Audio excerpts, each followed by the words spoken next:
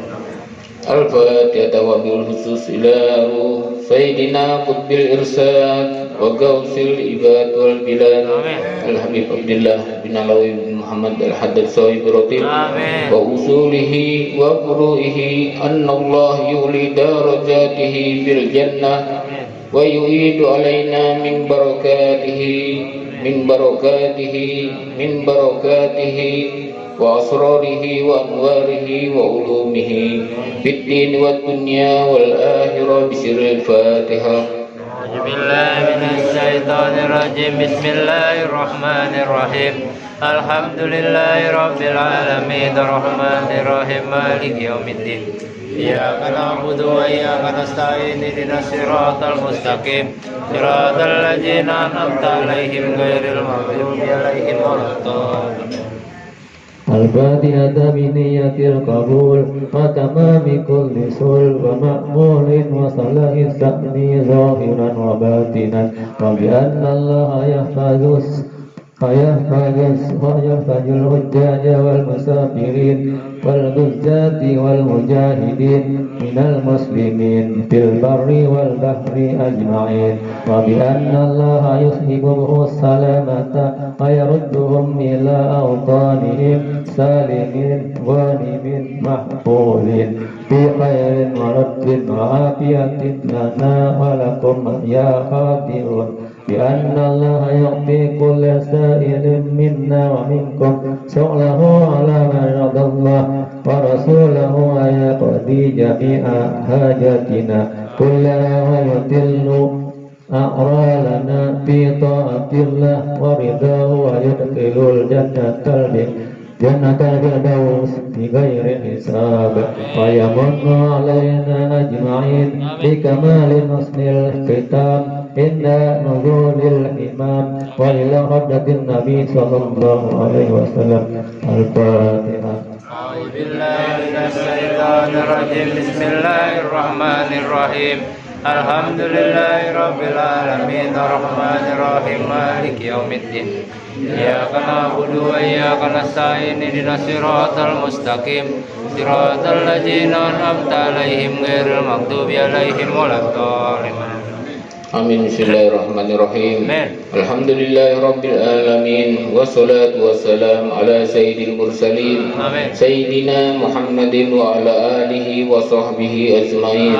Allahumma inna nas'aluka bihaqqi suratil Fatiha al-mu'azzamah wa sab'i masani wal Qur'anil azim an tabtah lana bi kulli khair وأن تتفضل علينا بكل خير وأن تجعلنا من أهل الخير وأن تعاملنا يا مولانا معاملتك لأهل الخير وأن تحفظنا في ديننا وأنفسنا وأولادنا وأموالنا وأهلنا وأصحابنا وأحبابنا من كل محنة وفتنة وبؤس ودير إنك ولي كل خير ومتفضل بكل خير ومؤتي لكل خير يا أرحم الراحمين. اللهم اغفر لنا ولوالدينا ولأولادنا ولمسيحين في الدين ولمن أحسن إلينا ولمن أوصانا بالدعاء ولجميع المسلمين والمسلمات والمؤمنين والمؤمنات الأحياء منهم والأموات. اللهم اغفر لنا وارحمنا وارض عنا وتقبل منا وادخلنا الجنة ونجينا من النار. اللهم أصلح لنا شأننا كله. اللهم أجدنا ولا تنكسنا وأكرمنا ولا تهنا وأتينا ولا تحرمنا واردينا وارض عنا يا أرحم الراحمين. وصلى الله على سيدنا محمد وعلى آله وصحبه وسلم والحمد لله رب العالمين. اللهم إنا نسألك رضاك والجنة ونعوذ بك من سخطك والنار. اللهم إنا نسألك رضاك والجنة ونعوذ بك من سخطك والنار اللهم إنا نسألك رضاك والجنة ونعوذ بك من سخطك والنار يا عالم سر منا لا تهتك الستر عنا وآفنا واعف عنا وكن لنا حيث كنا يا عالم سر منا لا تهتك الستر عنا وآفنا واعف عنا وكن لنا حيث كنا يا عالم سر منا لا تهتك الستر عنا وآفنا واعف عنا وكن لنا حيث كنا جزا الله سيدنا محمدا عنا خيرا جزا الله سيدنا محمدا عنا ما هو أهله جزا الله سيدنا محمدا عنا خيرا جزا الله سيدنا محمدا عنا ما هو أهله جزا الله سيدنا محمدا عنا خيرا جزا الله سيدنا محمدا عنا ما هو أهله يا الله بها يا الله بها يا الله بحسن الخاتمة يا الله بها يا الله بها يا الله بحسن الخاتمة يا الله بها يا الله بها يا الله بحسن الخاتمة يا لطيف لم يزل الطف بنا فيما نزل إنك لطيف لم تزل الطف بنا والمسلمين يا لطيف لم يزل بنا فيما نزل إنك لطيف لم تزل الطف بنا والمسلمين يا لطيف لم يزل الطف بنا فيما نزل إنك لطيف لم تزل الطف بنا والمسلمين يا لطيفا بخلقه يا عالما بخلقه يا خبيرا بخلقه الطف بنا يا لطيف يا عليم يا خبير يا لطيفا بخلقه يا عالما بخلقه يا خبيرا بخلقه الطف بنا يا لطيف يا عليم يا خبير يا لطيفا بخلقه يا عالما بخلقه يا خبيرا بخلقه الطف بنا يا لطيف يا عليم يا خبير يا أمان الخائفين آمنا مما نخاف يا أمان الخائفين سلمنا مما نخاف يا مناجي الخائفين نجنا مما نخاف يا ربنا يسر لنا أمورنا بجاه سيدنا محمد بن آله يا ربنا يسر لنا أمورنا بجاه سيدنا محمد بن علي يا ربنا يسر لنا أمورنا بجاه سيدنا محمد بن علي. Mudah-mudahan segala hajat kita diijabah oleh Allah Subhanahu wa taala. Sehatkan badan kita, dilancarkan rezeki kita, dilancarkan urusan dunia maupun urusan akhirat. Yang belum berhaji dan umrah mendapatkan panggilan secepatnya dari Allah Subhanahu wa taala. Mudah-mudahan kita beserta keluarga kita dikumpulkan di surga bersama Habibuna Muhammad sallallahu alaihi wasallam. Al-Fatihah bil qabul wa tamami kulli sur wal bulughi kulli ma'mur. Wa ila hadratir Rasul Sayyidina Muhammadin al-Mustafa Rasulillah sallallahu alaihi wasallam bi sirril Fatihah. A'udzubillahi minasyaitonir rajim. Bismillahirrahmanirrahim.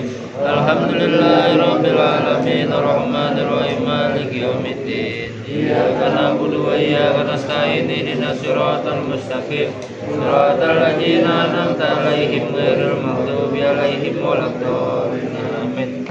Allahumma ya daima fadli 'alal bariyah يا باسط اليدين بالعطية يا صاحب المواهب السنية صل على سيدنا محمد خير الورى سجية واغفر لنا يا ذا العليا في هذه العصية اللهم يا دائم الفضل على البرية يا باسط اليدين بالعطية يا صاحب المواهب السنية صل على سيدنا محمد خير الورى سجية واغفر لنا يا ذا العليا في هذه العصية اللهم يا دائم الفضل على البرية يا باسط اليدين بالعطية يا صاحب المواهب السنية صل على سيدنا محمد خير الورى سجية واغفر لنا يا ذا العليا في هذه العصية اللهم يا دائم الفضل على البرية يا باسط اليدين بالعطية يا صاحب المواهب السنية صل على سيدنا محمد خير الورى سجية واغفر لنا يا ذا العليا في هذه العصية اللهم يا دائم الفضل على البرية يا باسط اليدين بالعطية يا صاحب المواهب السنية صل على سيدنا محمد خير الورى سجية واغفر لنا يا ذا العليا في هذه العصية اللهم يا دائم الفضل على البرية يا باسط اليدين بالعطية يا صاحب المواهب السنية صل على سيدنا محمد خير الورى سجية واغفر لنا يا ذا العليا في هذه العصية اللهم يا دائم الفضل على البرية يا باسط اليدين بالعطية يا صاحب المواهب السنية صل على سيدنا محمد خير الورى سجية واغفر لنا يا ذا العليا في هذه العصية اللهم يا دائم الفضل على البرية يا باسط اليدين بالعطية يا صاحب المواهب السنية صل على سيدنا محمد خير الورى سجية واغفر لنا يا ذا العليا في هذه العصية اللهم يا دائم الفضل على البرية يا باسط اليدين بالعطية يا صاحب المواهب السنية صل على سيدنا محمد خير الورى سجية واغفر لنا يا ذا العليا في هذه العصية اللهم يا دائم الفضل على البرية يا باسط اليدين بالعطية يا صاحب المواهب السنية صل على سيدنا محمد خير الورى سجية واغفر لنا يا ذا العليا في هذه العصية إلى حضرة النبي المصطفى سيدنا محمد صلى الله عليه وسلم وآله وصحبه شيء لله وبالخصوص Badiah binti Dahlan wa Rabiah binti Dahlan wa Zaliyah binti Dahlan wa walidina wa walidihim wa amwatina wa amwatihim bisiril Fatihah. A'udzu billahi minasy syaithanir rajim. Bismillahirrahmanirrahim. Alhamdulillahi rabbil alamin arrahmanir rahim maliki yaumiddin iyyaka na'budu wa iyyaka nasta'in ihdinas siratal mustaqim siratal ladzina an'amta 'alaihim ghairil maghdubi 'alaihim waladdallin. Bismillahirrahmanirrahim. Qul huwallahu ahad, Allahus samad, lam yalid wa lam yulad wa lam yakul lahu kufuwan ahad. Bismillahirrahmanirrahim. Qul huwallahu ahad, Allahus samad, lam yalid wa lam yulad wa lam yakul lahu kufuwan ahad. Bismillahirrahmanirrahim. Qul huwallahu ahad, Allahus samad, lam yalid wa lam yulad wa lam yakul lahu kufuwan ahad. La ilaha illallah wallahu akbar.